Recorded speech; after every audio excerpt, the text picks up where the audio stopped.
സൈനുദ്ദീൻ മഖ്ദൂം ഒന്നാമൻ അദ്ദേഹം അക്കാലത്ത് ഏറ്റവും വലിയ സ്കോളറായിരുന്നു. ഏറ്റവും വലിയ സ്കോളർ എന്ന് പറഞ്ഞാൽ വിദേശത്ത് പോയി പഠനം നടത്തി ബിരുദം സമ്പാദിച്ചു വന്ന ഏറ്റവും വലിയ ഇസ്ലാമിക സ്കോളറായിരുന്നു അദ്ദേഹം. ഈജിപ്തിലെ അൽ അസ്ഹർ യൂണിവേഴ്സിറ്റിയിൽ പോയി പഠനം കഴിഞ്ഞ് പൊന്നാനിയിലെത്തി.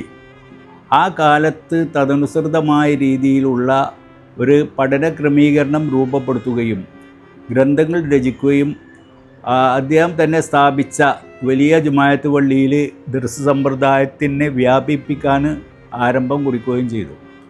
അങ്ങനെ ആ ദർസ് സമ്പ്രദായം വ്യാപിപ്പിച്ച ആ ദർസ് സമ്പ്രദായത്തിൽ നിന്ന് ആ ദർസ് സമ്പ്രദായത്തിനാണ് വിളക്കത്തിരിക്കൽ പഠനം എന്ന് പറയുന്നത്. ആ ദർസ് സമ്പ്രദായത്തിൽ നിന്ന് പഠിച്ചവരാണ് പിന്നീട് മുസ്ലിയാമാർ എന്നറിയപ്പെട്ടത്. മുസ്ലിയാമാർ ഇന്ന് ലോകത്തിൻ്റെ നാനാഭാഗത്തും 10,000-കണക്കിന് മുസ്ലിയാമാരുണ്ട്. പക്ഷേ ആ മുസ്ലിയാമാരുടെ തുടക്കം യഥാർത്ഥത്തിൽ പൊന്നാനി വെച്ചായിരുന്നു. ഷെയ്ഖ് സൈനുദ്ദീൻ മഖ്ദൂം ഒന്നാമൻ്റെ ദർസിൽ നിന്ന് പഠനം പൂർത്തിയാക്കിയവർക്ക് ആ ദർസിൽ തന്നെ വെച്ച് ഒരു തലപ്പാവ് അണിയിക്കുകയും ആ തലപ്പാവ് അണിയിക്കുന്ന സമ്പ്രദായം ഇന്ന് പല കോളേജുകളും കേരളത്തിൽ തുടർന്ന് വരുന്നുണ്ട്. തലപ്പാവ് അണിയിക്കുകയും ലേശം മുന്നോട്ട് ദർസിൽ നിന്ന് തന്നെ മുന്നോട്ട് നീക്കി ഇരുത്തുകയും ചെയ്ത പതിവായിരുന്നു. അപ്പോൾ ആ ദർസിൽ നിന്ന് പിന്നെ നൂറുകണക്കിന് ആളുകൾ ആ കാലഘട്ടത്തിൽ തന്നെ പഠിച്ച് വിവിധ പ്രദേശങ്ങളിൽ പോയി അവിടെ ഖതീബന്മാരായും ഇമാമന്മാരായും മുദരിസന്മാരായൊക്കെ പിന്നെ സേവനം അനുഷ്ഠിക്കുകയും അങ്ങനെയാണ് ഇസ്ലാമിക വൈജ്ഞാനിക വ്യാപനത്തിന് തുടക്കം കുറിച്ചത്. യഥാർത്ഥത്തിൽ കേരളത്തിലെ ആദ്യം സ്ഥാപിക്കപ്പെട്ട പള്ളി ചേരമാൻ പള്ളി തന്നെയാണ്, അതിന് യാതൊരു സംശയവുമില്ല. പക്ഷേ ഇസ്ലാമിക വ്യാപനത്തിന് തുടക്കം കുറിച്ച പള്ളിയാണ് പൊന്നാനി വലിയ ജുമാഅത്ത് പള്ളി. ആ ജുമാഅത്ത് പള്ളി ഹിജറ 925 അല്ലെങ്കിൽ AD പിന്നെ ഹിജറ 925 AD 518 സ്ഥാപിച്ചത്. അങ്ങനെയുള്ള ആ പിന്നെ പള്ളി സ്ഥാപിച്ച് അതിൻ്റെ നേതൃത്വം കൊടുത്ത പരമ്പരയാണ് മഖ്ദൂമിങ്ങൾ എന്ന് പറയപ്പെടുന്നത്.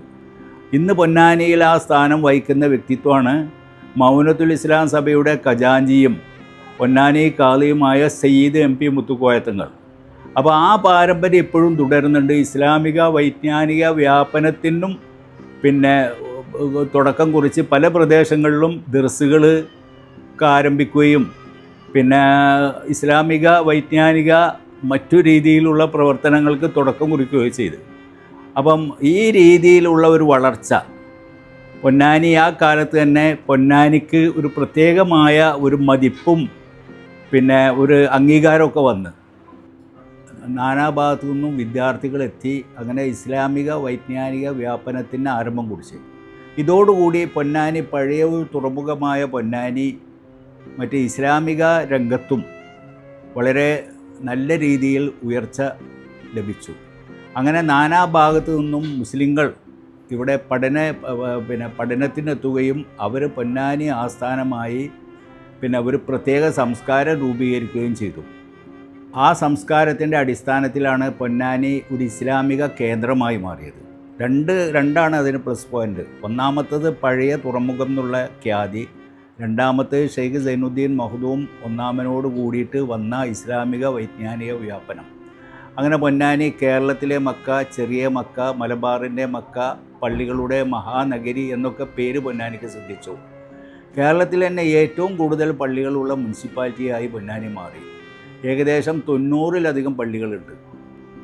ഇതിൽ നിന്ന് 50 പള്ളികളും ജുമായുള്ള പള്ളികളാണ്. ഒരു പ്രദേശത്ത് ഇത്രയും കേന്ദ്രീകരിച്ച പള്ളികളുള്ള ഒരു പ്രദേശം കേരളത്തിൽ മറ്റെവിടെയും കാണില്ല. മിനി സിവിൽ സ്റ്റേഷൻ്റെ മുമ്പിൽ നിന്നാൽ 5 പള്ളിയും 5 ഖബർസ്ഥാനും കാണാം. ലോകത്ത് ഒരു സ്ഥലത്തും ഇങ്ങനെ ഒരേ സ്പോട്ടിൽ നിന്ന് 5 പള്ളി 5 ഖബർസ്ഥാനും കാണാൻ സാധിക്കില്ല. അപ്പോൾ ആ രീതിയിലുള്ള ഒരു വളർച്ച പൊന്നാനിക്ക് വരികയും പിന്നെ പലരും തന്നെ പൊന്നാനി കേന്ദ്രമാക്കി പ്രവർത്തനം ആരംഭിക്കുകയും ചെയ്തു. ആ ഒരു സംസ്കാരമാണ് ഇപ്പോൾ പിന്നെ കേരളത്തിൻ്റെ നാനാഭാഗത്തു നിന്നും മലബാറിൻ്റെ നാനാഭാഗത്തേക്കും ഒക്കെ വ്യാപിച്ചത്. അങ്ങനെയൊക്കെയുള്ള ഒരു ചരിത്രം, ഒരു സമ്പന്നമായ ചരിത്രമുള്ള ഒരു പ്രദേശമാണ് പൊന്നാനി.